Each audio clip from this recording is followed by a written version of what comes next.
நமஸ்தே ஸ்கந்தா சிந்தி யூடியூப் சேனலில் இன்னைக்கு நம்ம வரக்கூடிய ஆகஸ்ட் 2025 எக்ஸாமுக்கு பிரவீன் பூர்வாத்துக்கு செகண்ட் பேப்பர் மற்றும் தேர்ட் பேப்பர் ரெண்டு பேப்பர்ஸ்க்கான இம்பார்ட்டன்ட் லிஸ்ட்டை தான் இதில் நம்ம பார்க்க போகிறோம்.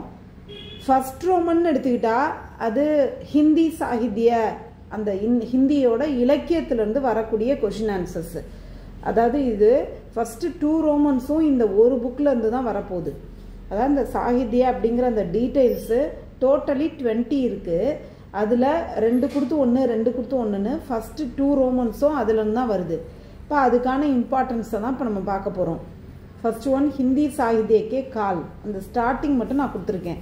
செகண்ட் ஒன் ஆதி கால் கி தார்மிக். தேர்ட் ஒன் பக்தி கால் கி राजनैतिक. फोर्थ वन हिंदी के पूर्व मध्य काल. फिफ्थ वन ज्ञान श्रेय शाखा की. सिक्स्थ वन हिंदी साहित्य की प्रेम श्रेय शाखा की. सेवंथ वन राम भक्ति शाखा. एट्थ वन कृष्ण भक्ति शाखा. नाइन्थ वन कृष्ण भक्ति के प्रमुख कवियों.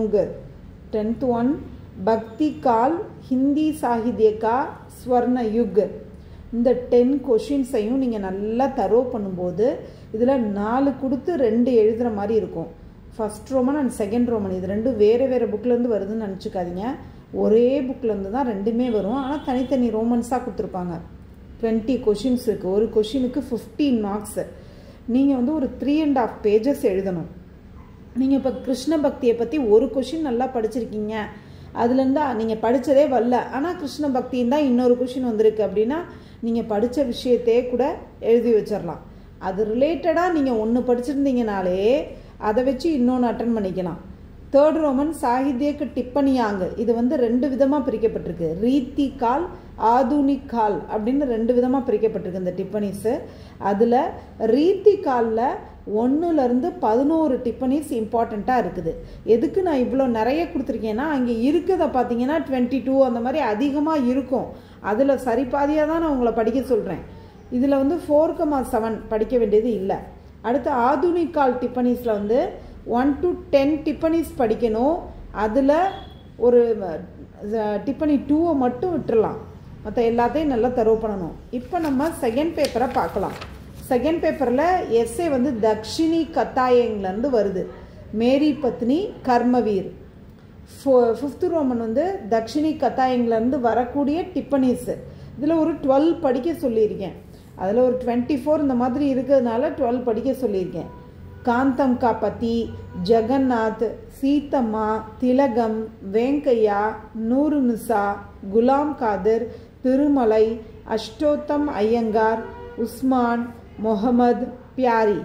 இப்போ இந்த டிப்பனிஸ் எல்லாம் பார்த்தீங்கன்னா இப்போ நம்ம மேரி பத்னிங்கிற ஒரு ஸ்டோரி படிச்சிருப்பீங்க. அதை வச்சு அதுலேருந்து எந்த டிப்பனி கேட்டாலும் நீங்கள் எழுதிடலாம்.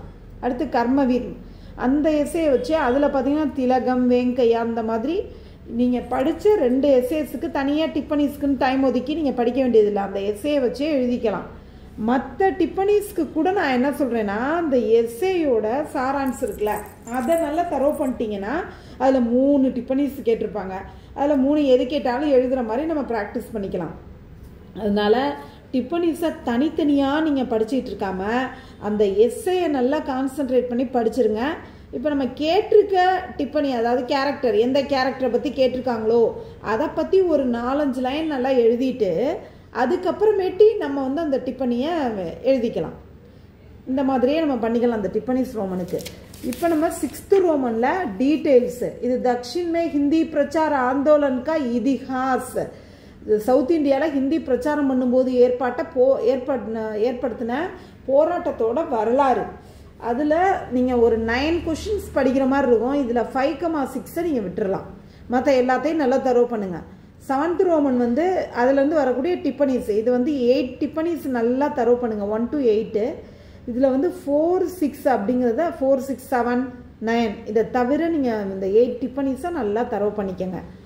இப்போ இது ரெண்டுமே சவுத் இந்தியாவில் எப்படி ஹிந்தி பிரச்சாரம் பண்ணாங்க, ஒவ்வொரு ஸ்டேட்லேயும் இந்த ஹிந்திக்கான வரவேற்பு எப்படி இருந்துச்சு. இப்போ கேரளா அப்படின்னா அதில் ஹிந்தியை ஏற்றுக்கிட்டாங்களா, கர்நாடகா, ஆந்திரா, தமிழ்நாடு ஒவ்வொரு ஸ்டேட்லேயும் ஹிந்தியை வந்து என்ன பண்ணாங்க, முதன்னு ஹிந்தியை கொண்டு வந்தப்போ என்ன பண்ணாங்க அப்படிங்கிற விஷயத்து தான் டீட்டெயிலாக இருக்கும். இந்த மாதிரி நீங்கள் இந்த செகண்ட் பேப்பரை நல்லா படித்து எழுதுங்க. இப்போ நம்ம தேர்ட் பேப்பர் பார்க்கலாம். தமிழ். இது 2 பார்ட்டாக பிரிக்கப்பட்டிருக்கு. பிரிவு 1 பிரிவு 2 அப்படின்னு சொல்லிட்டு 2 பார்ட்டாக தமிழ் பிரிக்கப்பட்டிருக்கு. பிரிவு 1ல் பார்த்தீங்கன்னா ஃபஸ்ட்டு கொஸ்டின் வந்து எவையேனும் 4 வினாக்களுக்கு மட்டும் விடை தருக அப்படின்னு சொல்லி ஒரு டாபிக் கொடுத்துட்டாங்க. நமக்கு ஆனா ஆவண்ணா அப்படின்னு கொஸ்டினோட நம்பர் இருக்கும். அதில் வந்து ஏதாச்சும் 4க்கு மட்டும் ஆன்சர் பண்ண சொல்லியிருக்காங்க. ஃபஸ்ட்டு கொஸ்டின் வந்து எவையேனும் 3க்கு இடம் சுட்டி விளக்கம் தருக அப்படின்னு கொடுத்துருப்பாங்க. இது வந்து ஒரு தனி கொஷினாக கருதப்படுது. இது வந்து நான் வந்து இந்த இடம் சுட்டி பொருளக்கமே வேண்டாம், அதை தவிர்த்து மற்ற எல்லாத்தையும் நம்ம கான்சென்ட்ரேட் பண்ணி படிச்சுக்கலான்னு நான் சொல்லுவேன். இல்லை நீங்கள் அதை படிக்கிறதா இருந்தால் எல்லா இடம் சுட்டி பொருளக்கத்தையும் நல்லா தரவு பண்ணிக்கோங்க. ஆ இ இது ரெண்டும் ஃபஸ்ட்டு அ அப்படிங்கிறது இடம் சுட்டி பொருளக்கம். அடுத்து ஆ இ இது ரெண்டுமே வாலிவதை படலம் அப்படிங்கிறதுலேருந்து வருது. இதில் மொத்தம் 13 கொஷின்ஸ் இருக்குது. அதில் நான் உங்களுக்கு படிக்க வேண்டிய இம்பார்ட்டண்ட்டாக இங்கே நம்பராகவே எழுதியிருக்கேன். 2, 3, 4, 5, 6, 7, 9 இது எல்லாத்தையும் நல்லா தரவு பண்ணாலே இந்த வாலிவதை படலம். மோஸ்ட்லி நீங்கள் இந்த வாலிவதை படலத்தை பொறுத்த வரைக்கும் வாலியை கொல்றது, ராமனும் சுக்ரீவனும் சேர்ந்து வாலியை கொல்றது. அப்பொழுது இந்த வாலியோட மனநிலை என்ன, மனைவி என்ன பண்ணா, மகன் என்ன பண்ணா, இந்த மாதிரி அது ஒரே கதை தான். நீங்கள் அதை ஃபுல்லாக எல்லாத்தையுமே தரவு பண்ணி வச்சுக்கிட்டு எப்படி கேட்டாலும் எழுதுறதுக்கு ரெடியாக இருக்கிறது நல்லது. இல்லை எனக்கு இம்பார்ட்டண்ட்டாக தான் படித்து பழக்கம், எனக்கு கொஞ்சமாக தான் படிக்க முடியுங்கிறவங்களுக்கு தான் இந்த இம்பார்ட்டண்ட்டு. கவிதை பூங்கா அதில் பார்த்தீங்கன்னா பாரதியார் அன்னை பராசக்தியிடம் வேண்டும் வரங்கள். செகண்ட் ஒன் சுப்பிரமணிய பாரதியார் புது பெண்ணின் குணநலன்களை பற்றி எவ்வாறு குறிப்பிட்டுள்ளார். தேர்ட் ஒன் குடும்ப விளக்கு என்னும் பாடலில் பாரதிதாசன் விருந்தோம்பலின் முறையை எவ்வாறு விளக்குகிறார். ஃபோர்த் ஒன் சுற்றம் தழால் என்னும் தலைப்பின் கீழ் வள்ளுவர் கூறுவன யாவை. இதெல்லாம் வந்து இம்பார்ட்டண்ட்டாக இருக்குது. இது நல்லா படித்து எழுத ட்ரை பண்ணுங்கள். ஒவ்வொரு கொஷின்ஸ்க்கும் ஒரு 15 மார்க்ஸ் கொடுத்துருப்பாங்க. ஒரு 3 பேஜஸ்க்காவது எழுதணும் தெளிவாக. முடிஞ்சால் சைட் ஹெட்டிங்லாம் போட்டு ஒரு 3 பேஜஸ்க்கு கொண்டு வாங்க. இதில் வந்து 4 வினாவுக்கு மட்டும் சொல்லியிருக்கிறதுல நம்ம இடம் சுட்டி பொருளக்கத்தை 1 விட்டுடுறோம். விட்டுட்டு பார்த்தோம்னா 1, 2, 3, 4 இப்போ நமக்கு ஒரு 5 கொஷின் தான் இருக்குது. அந்த 5லேருந்து நீங்கள் 4 எழுதி ஆகணும். அந்த இடம் சுட்டி பொருளக்கத்தை சேர்த்தா நமக்கு மொத்தம் 6 கொஷின் வந்து சாய்ஸாக வரும்.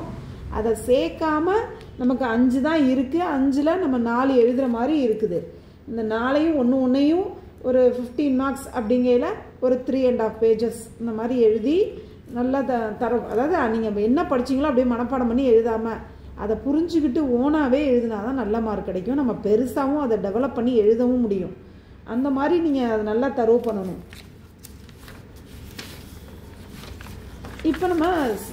இப்போ அந்த இதில் இன்னும் நான் ஒரு 3 கொஷின்ஸ் இம்பார்ட்டண்ட்டாக சொல்லியிருக்கேன். கவிஞர் பாரதிதாசன் செந்தாமரை என்னும் பகுதியில் இயற்கை எவ்வாறு வர்ணித்துள்ளார்.